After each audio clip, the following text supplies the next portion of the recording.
এভাবে মাশরুম চিল্লি বানালে একদম রেস্টুরেন্টের মতো হবে, আর বানাতেও লাগে মাত্র 5 মিনিট। চলুন দেখে নিই আজকের ক্রিস্পি মজাদার মাশরুম চিল্লি রেসিপি। আমি কতগুলো মাশরুম ধুয়ে পরিষ্কার করে নিয়ে এইভাবে কেটে নিয়েছি। এরপর এর মধ্যে দিয়ে দিচ্ছি 2 চামচ কর্নফ্লাওয়ার, 1 চামচ ময়দা, হাফ চামচ মতো রেড চিলি পাউডার আর পরিমাণ মতো নুন। এই সমস্ত কিছু দিয়ে ভালোভাবে মিশিয়ে নিতে হবে।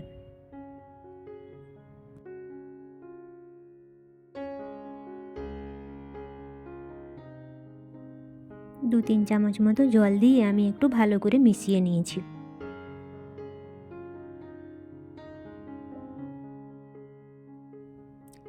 এরপর ফ্রাই প্যানে তেল গরম করে মাশরুমগুলোকে ভালো করে ডিপ ফ্রাই করে নিতে হবে। সমস্ত মাশরুম আমি এর মধ্যে দিয়ে দিচ্ছি। যতক্ষণ না পর্যন্ত পুরো ক্রিস্পি হচ্ছে ততক্ষণ পর্যন্ত এটাকে ভাজতে হবে।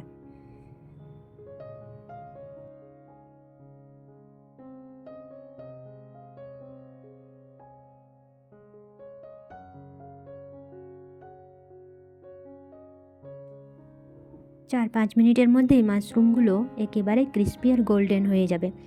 দেখুন প্রায় মাশরুমগুলো হয়ে গেছে।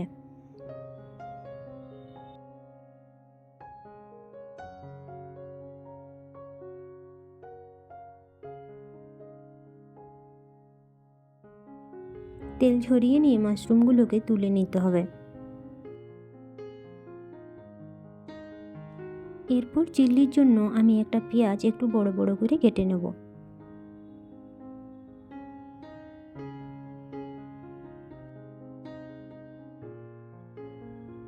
পেঁয়াজগুলোকে আমি এইভাবে 3 টুকরো করে নিয়েছি। এরপর মাঝখান থেকে এইভাবে ছাড়িয়ে নিতে হবে।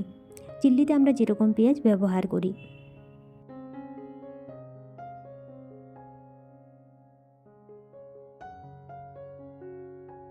8-10টা মতো আমি রসুনও ছাড়িয়ে নিয়েছি। এগুলোকেও একটু ছোট ছোট করে কেটে নেব।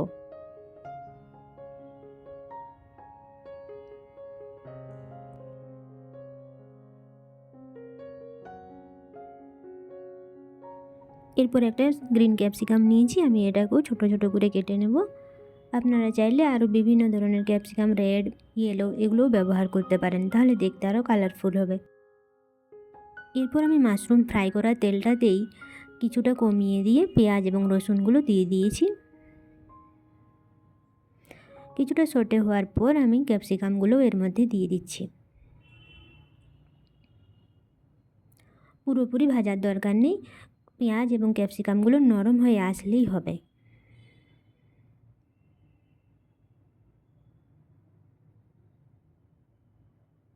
এরপর এর মধ্যে দিয়ে দিচ্ছি 1 চামচ মতো চিলি সস, 1 চামচ সোয়া সস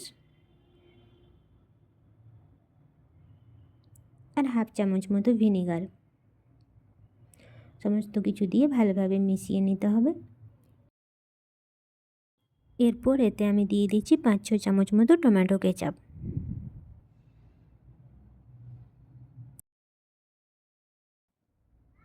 এরপর ফ্রাই করে রাখা মাশরুমগুলো এর মধ্যে দিয়ে দিতে হবে।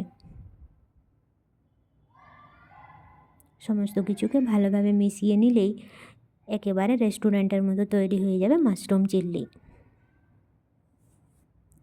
এরপর আমি সামান্য পরিমাণ চিনি এর মধ্যে দিয়ে দিচ্ছি। এটা চাইলে আপনারা দিতেও পারেন আবার নাও দিতে পারেন, কিন্তু দিলে একটু টেস্টটা ভালো হয়। দেখুন কত সুন্দর হয়েছে দেখতে।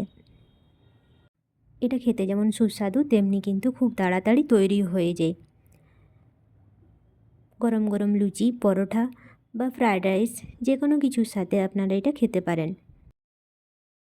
হঠাৎ করে বাড়িতে অতিথি এলেও এটা খুব কম সময়ের মধ্যে ঝটপট তৈরি করে নিতে পারবেন। আজকের ভিডিওটি আপনাদের কেমন লাগলো তা অবশ্যই কমেন্টে জানাবেন। প্লিজ ভালো লাগলে একটা লাইক করে দেবেন, চ্যানেলটি সাবস্ক্রাইব করে আমার সাথে থাকুন।